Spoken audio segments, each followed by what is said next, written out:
তেলাওয়াত শেষ হলো।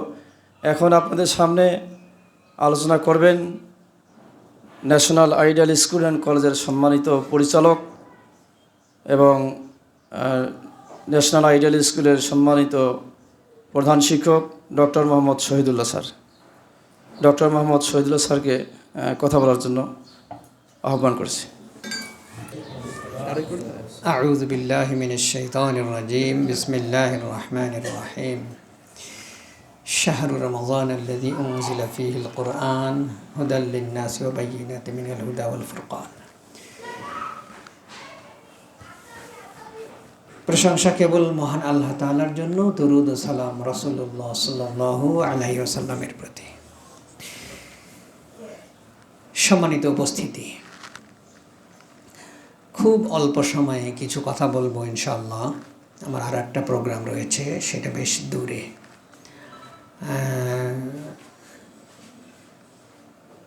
আগারগাঁও সেই প্রোগ্রাম, সেখানে 5টায় পৌঁছতে হবে ইনশাআল্লাহ। সেজন্য আনিস সাহেবকে রিকোয়েস্ট করে প্রথমে কথা বলার সুযোগটা নিয়েছি। তো মহান আল্লাহ আমাদের সবাইকে মনোযোগ দিয়ে কথা শোনার তৌফিক দিন এবং কোরআন হাদিসের আলোকে যা শুনবো তা মেনে চলার মতো সিদ্ধান্ত নেওয়ার তৌফিক দিন, আমিন। আমরা আলহামদুলিল্লাহ মুসলিমের ঘরে জন্মগ্রহণ করার সুবাদে হয়তো কেউ থাকতে পারেন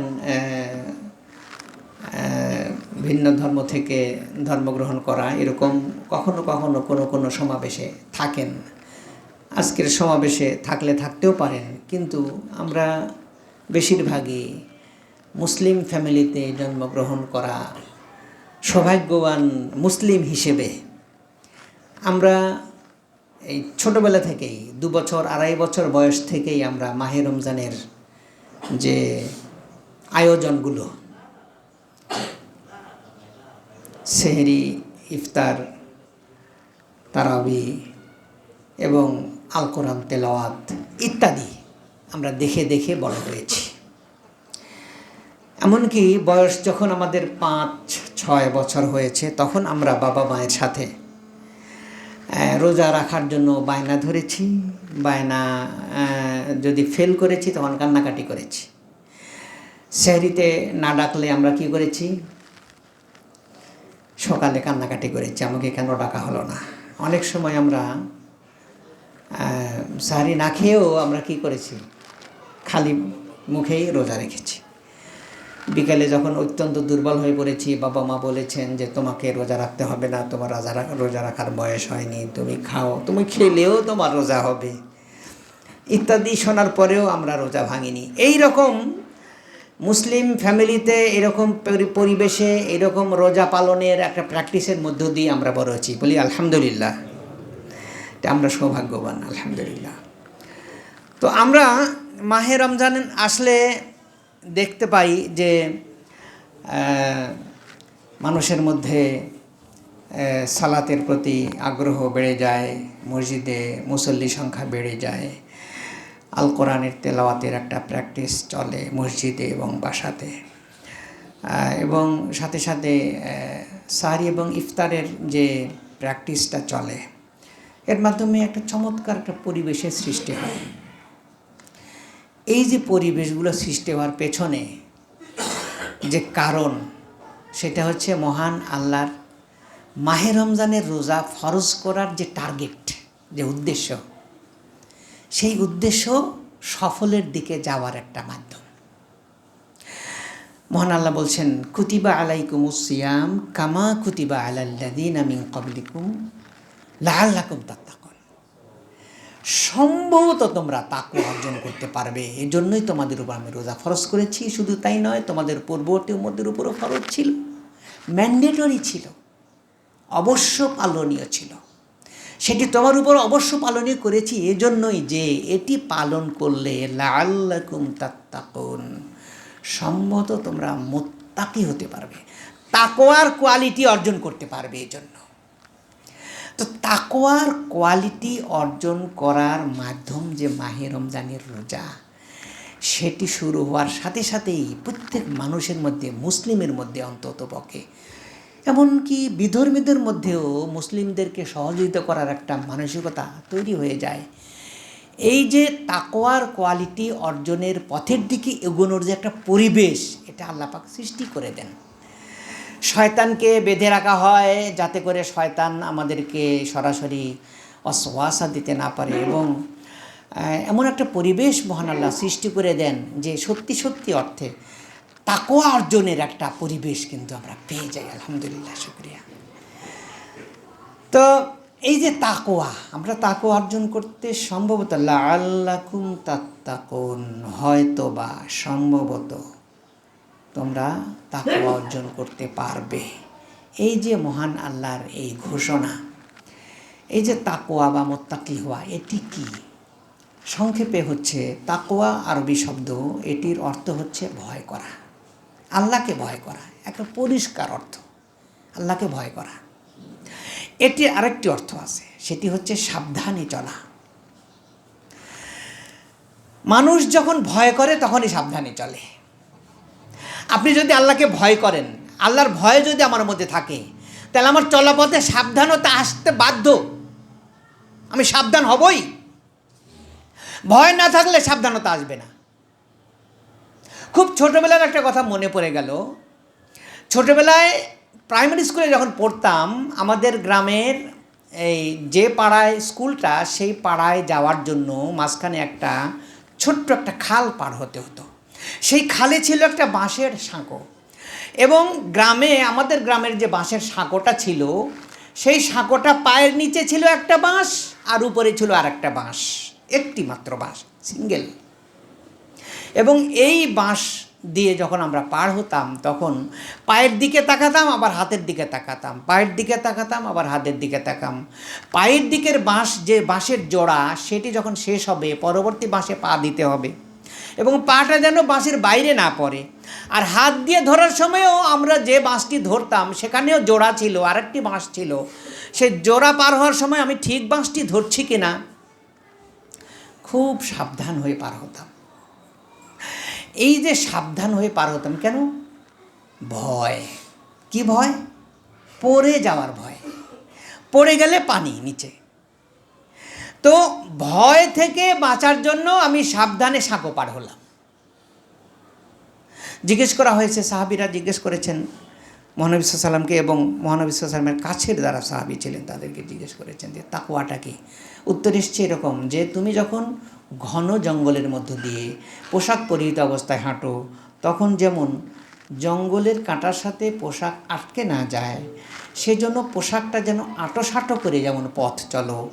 দুনিয়ার জিন্দেগিতে চলার সময় এখানে পাপের মাধ্যম রয়েছে, এখানে নানান রকম হারাম পথের হাতছানি রয়েছে, এখানে নানান রকম বিপথের আহ্বান রয়েছে, শয়তানি আহ্বান রয়েছে। সব কিছুতে সাবধানে শয়তানি পথ পরিহার করে, খারাপ পথ থেকে বেঁচে সঠিক পথে সাবধানে চলার নামই হচ্ছে তাকওয়া। তো ভয় এবং সাবধানতা, এই দুটি সংমিশ্রণ হচ্ছে তাকওয়া। মাহে রমজানের রোজা পালনের সময় আমরা যখন সাহারিতে উঠি, তখন আমরা বারবার ঘড়ি দেখি যে সময়টা কতখানি আছে। এই সময়ের মধ্যেই আমাকে পানাহার শেষ করতে হবে, সময় পার হওয়া চলবে না, সময়ের মধ্যেই শেষ করতে হবে। তো সময়ের মধ্যে শেষ করার জন্য আমাদের যে সাবধানতা এবং ভয়। তারপর আমি যখন সালাত আদায় করতে মসজিদে যাই, যাওয়ার পথে রাস্তার আশেপাশে নানান রকম শয়তানি হাতছানি রয়েছে, সেখানে শয়তান থেকে বাঁচার সাবধানতা। এভাবে সারাটি জীবন, অফিসে যখন যাচ্ছি, অফিসে নানান রকম হারাম উপার্জনের হাতছানি, সেখানে আল্লাহর ভয় এবং সাবধানতা। ব্যবসা বাণিজ্যে, ওজনে এবং ব্যবসা বাণিজ্যের পণ্যের মধ্যে খারাপ মিশ্রণে, সবখানে ভয় এবং সাবধানতা। এ দুটির যদি আপনার মধ্যে পরিপূর্ণরূপে সৃষ্টি হয়, তাহলে আপনি মুত্তাকি হয়ে গিয়েছেন। এবং যে কোয়ালিটির মাধ্যমে আপনি মুত্তাকি হলেন সেই কোয়ালিটির নাম হচ্ছে তাকওয়া। আর এই কোয়ালিটি ডেভেলপ করার জন্যই মহান আল্লাহ মাহে রমজানের রোজাকে ফরজ করে দিয়েছেন, যা সূরা বাকারার 182 নম্বর আয়াতে আল্লাহ এভাবেই বলছেন, লাআল্লাকুম তাত্তাকুন। সহজ কথা, এটি হচ্ছে মাহে রমজানের রোজার প্রধান উদ্দেশ্য, তাকওয়া অর্জন। মাহে রমজানের রোজা পালন করেছি, 1 মাস না খেয়ে থেকেছি, সাহারি করেছি, ইফতার করেছি, অনেককে ইফতার খাইয়েছি, কিন্তু আমি আল্লাহ ভীতি, মহান আল্লাহর ভয় আমার মধ্যে জাগরূক হয়নি। মাহে রমজান এবং রমজানের পরে আল্লাহর ভয়ে পথ চলা, সাবধানে পথ চলাটা আমার মধ্যে আসেনি। মাহে রমজান আপনার জন্য কোনো ফায়দা দেয় নাই। মাহে রমজানের রোজা পালনের মাধ্যমে যদি আল্লাহর ভয় এবং সাবধানতা, এটা যদি আল্লাহর ভয় এবং সাবধানতা দুটির মিশ্রণ হচ্ছে তাকওয়া, এই তাকওয়াটা যদি আমি অর্জন করতে পারি তাহলে বুঝে নেব যে হ্যাঁ, মাহে রমজান আমার জন্য আশীর্বাদ স্বরূপ এসছে, মাহে রমজান আমাকে ফলদায়ক, আমাকে উপকারী একটা সময় আমাকে দিয়ে গেছে। আলহামদুলিল্লাহ, শুকরিয়া।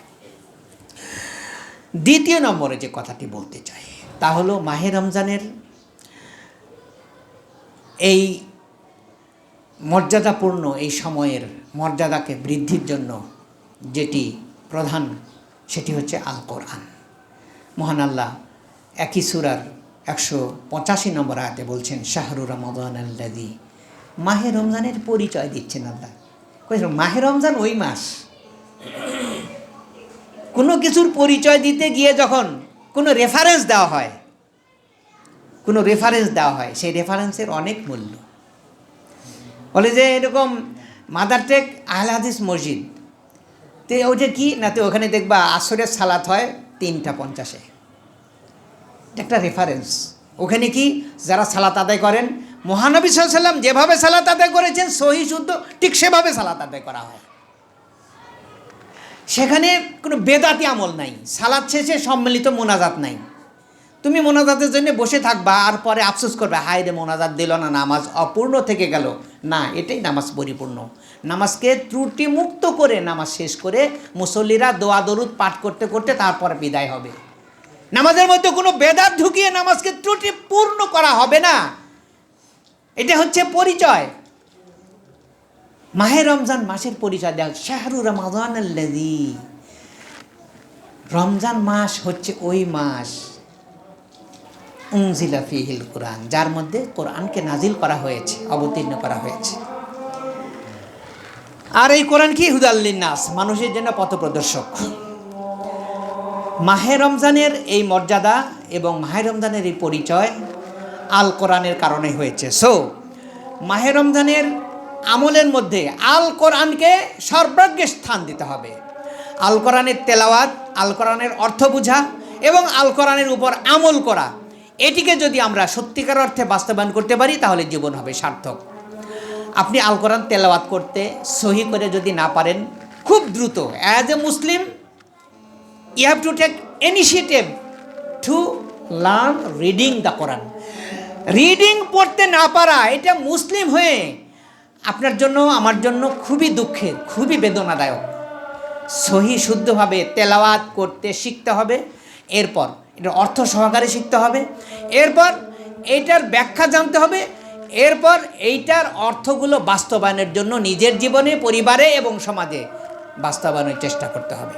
যদি আল কোরআনের তেলাওয়াত সহি শুদ্ধভাবে এবং এটির অনুবাদ সহ এটি বোঝা, অনুধাবন করা, সাথে সাথে নিজের এবং পরিবারের সবার উপর এটি বাস্তবায়ন, সাথে সাথে সমাজে এটির ইমপ্লিমেন্ট যদি আমরা করতে পারি, তাহলেই আল কোরআন নাজিলের সার্থকতা ফুটে উঠবে। মহান আল্লাহ যে উদ্দেশ্যে আল কোরআনটি দিয়েছেন সেটি সার্থকতা ফুটে উঠবে। আমরা মাহে রমজানের রোজা প্রতি বছর পাই, এবছরও পেয়েছি গুনাহ মাফের জন্য, তাকওয়া অর্জনের জন্য এবং দুঃখীদের দুঃখ বোঝার জন্য। এটি খুবই ইম্পর্টেন্ট। মাহে রমজানে মা বোনরা ডাবল ট্রিপল সওয়াব কামাইয়ের একটা সুযোগ পান। মা বোনদের বলছি, আমি যতদূর জেনেছি এখানে 2 শতাধিক মা বোন উপস্থিত হয়েছেন। মা বোনরা মাহে রমজানে সোয়াব কামাইয়ের সুযোগ পান। সাহারিতে যখন সবাই আমরা ছেলেরা পুরুষরা যখন আমরা ঘুমাই, তখন মা বোনরা সাহারির কমপক্ষে 1 ঘন্টা আগে, প্রায় 1.5 ঘন্টা আগে তাদের উঠতে হয়। উঠে সাহারির আয়োজনে আত্মনিবেদন করতে হয়। তারা ভাত বসিয়ে দেন, তরকারি রান্না করেন, বা তরকারির আগের রান্না তরকারি গরম করেন। তারা সাহারির প্রস্তুতি নেন, টেবিলে সব কিছু রেডি করে দিয়ে এরপরে সাহারির সময় হয়েছে ওঠো, এরপরে ওনারা কি ডাকাডাকি করেন।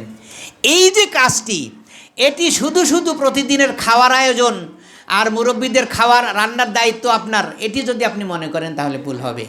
এটির মাধ্যমে মহান আল্লাহ আপনাকে যে সওয়াব দেবেন সেটি অফুরন্ত। সাথে সাথে ইফতারের পূর্ব মুহূর্তে যখন আমরা ছেলেরা পুরুষরা যখন কোরআন তেলাওয়াত করি, অথবা এরকম ইফতার মাহফিলে আমরা যখন নানান রকম আয়োজনে ব্যস্ত থাকি, তখন ওনারা ইফতার তৈরিতে ব্যস্ত থাকেন। যখন কিনা রোজা শেষ পর্যায়ে, মানে ইফতারের পূর্ব মুহূর্তে যখন কিনা ক্ষুধায় পিপাসায় আমাদের শরীর দুর্বল হয়ে পড়ে, তখন আমার মা বোনরা কী করেন, চুলার পাশে আগুনের পাশে দাঁড়িয়ে ওনারা ইফতার তৈরি করেন। এটি যে কত বড় সওয়াবের কাজ, এটি হিসাব নিকাশ করে কোনো বোঝানো যাবে না। মহান আল্লাহ যথার্থই বলেছেন, আস-সাওমু লি ওয়া আনা আজজি বিহি, যে মহান আল্লাহর যে ওয়াদা হাদিসে কুদসির মধ্যে এসছে, মহান রাসূল সাল্লাল্লাহু আলাইহি ওয়াসাল্লাম বলছেন যে আল্লাহ বলছেন, আস-সাওমু লি ওয়া আনা আজজি বিহি, রোজা হচ্ছে আমার জন্য আর আমি এটির প্রতিদান দেব। তো এই প্রতিদান মা বোনরা আমাদের থেকে, পুরুষদের থেকে বেশি পাচ্ছেন প্রতিদিনই, প্রতি রমজানেই। মহান আল্লাহ আমাদের সবাইকে মা বোনদের এই কষ্টকে মূল্যায়ন করার তৌফিক দিন। আমরা ইফতার খেতে বসে যেন না বলি, লবণ কি কম ছিল বাসায়, যে পেঁয়াজুর মধ্যে লবণ হয়নি, তারপর বুট মজা হয়নি, মশলা কি কম ছিল ইত্যাদি বলে আমরা মা বোনদেরকে নিরুৎসাহিত না করি। তারা যা উপস্থাপন করেছেন, আমাদের সামনে যা দিয়েছেন প্লেটে, আমরা খুশির সাথে খাবো, আল্লাহর শুকরিয়া করব, আলহামদুলিল্লাহ বলবো, আর ধন্যবাদ জানাবো মা বোনদেরকে যে তোমরা কষ্ট করে ইফতার তৈরি করেছো, মাশাআল্লাহ, আলহামদুলিল্লাহ। তবে লবণ আর একটু বেশি দিলে আরও মজা হতো, এটি একান্তে তাকে বলুন। মানুষের সামনে দয়া করে কষ্ট দেবেন না, মনে দুঃখ দেবেন না। প্রাণপ্রিয় উপস্থিতি, 10 মিনিট বলবো এরকম নিয়ত ছিল, কিন্তু 12 মিনিট পার হয়ে গিয়েছে। মাহে রমজানকে কেন্দ্র করে শিল্পী যা বলছেন তা বলেই শেষ করে দেব। প্রতি বছর মাহে রমজানের রোজা আমাদের সামনে আসে, আর শিল্পী বলছেন ঠিক এভাবে, মাহে রমজান এলো বছর ঘুরে, মুমিন মুসলমানের দারে দারে। মাহে রমজান এলো বছর ঘুরে, মুমিন মুসলমানের দারে দারে। মাহে রমজান এলো বছর ঘুরে, মুমিন মুসলমানের দারে দারে।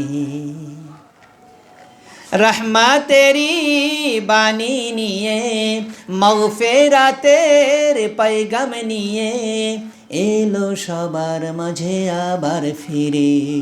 মাহে রমজান এলো বছর ঘুরে, মুমিন মুসলমানের দারে দারে। মাহে রমজান এলো বছর ঘুরে, মুমিন মুসলমানের দারে দারে। গুনাহ মাফের এই তো সুযোগ, আল্লাহর প্রিয় হবার এই তো সুযোগ। গুনাহ মাফের এই তো সুযোগ, আল্লাহর প্রিয় হবার এই তো সুযোগ। এই সুযোগে নাও গো তুমি আল্লাহর রঙে জীবন রঙিন করে। মাহে রমজান এলো বছর ঘুরে, মুমিন মুসলমানের দারে দারে। মাহে রমজান এলো বছর ঘুরে, মুমিন মুসলমানের দারে দারে। পাপি তাপি আয় রে ছুটে, আল্লাহর রহম তোরা নেরে লুটে। পাপি তাপি আয় রে ছুটে, আল্লাহর রহম তোরা নেড়ে লুটে, পাহাড় সমান গুনার বোঝা দেবেন রহিম সবই ক্ষমা করে। পাহাড় সমান গুনার বোঝা দেবেন রহিম সবই ক্ষমা করে। মাহে রমজান এলো বছর ঘুরে, মুমিন মুসলমানের দারে দারে। মাহে রমজান এলো বছর ঘুরে, মুমিন মুসলমানের দারে দারে। অনাহারির জ্বালা বুঝার, ভুখা নাঙার দুঃখে দুঃখী হবার। অনাহারির জ্বালা বুঝার, ভুখা নাঙার দুঃখে দুঃখী হবার। শিক্ষা মহান নিয়ে এলো ধনী গণী সকল জনের তরে। শিক্ষা মহান নিয়ে এলো ধনী গণী সকল জনের তরে। মাহে রমজান এলো বছর ঘুরে, মুমিন মুসলমানের দারে দারে। মাহে রমজান এলো বছর ঘুরে, মুমিন মুসলমানের দারে দারে। আলহামদুলিল্লাহ, আলহামদুলিল্লাহ। সম্মানিত উপস্থিতি, এরকম চমৎকার অত্যন্ত মনোযোগের সাথে পিন ড্রপ সাইলেন্ট পরিবেশে কথা শোনার মতো একদল শ্রোতার সামনে কথা বলতেই মজা লাগে, কিন্তু সময় সংক্ষিপ্ত, শেষ করে দিতে হচ্ছে। দোয়া চাই, হৃদয়ের গভীর থেকে ভালোবাসা সহ দোয়া করছি সবার জন্য। মহান আল্লাহর দেয়া এই নিয়ামত মাহে রমজানের প্রকৃত শিক্ষা যেন আমরা নিতে পারি, তাকওয়া যেন অর্জন করতে পারি, সোনার টুকরা কলিজার টুকরাদের মানুষ করতে পারি। দুনিয়া এবং আখেরাত উভয় জগতে যেন ফিদ দুনিয়া হাসানাতাও ওয়াফিল আখিরাতে হাসানাতাও ওয়াকিনা আযাবান্নার, দুনিয়া এবং আখিরাতে যেন হাসানা অর্জন করতে পারি এবং দোজখের আগুন থেকে বাঁচতে পারি, সেই তৌফিক মহান আল্লাহর কাছে কামনা করে শেষ করছি সংক্ষিপ্ত কথা। আল্লাহ হাফিজ। আসসালামু আলাইকুম ওয়া রাহমাতুল্লাহ।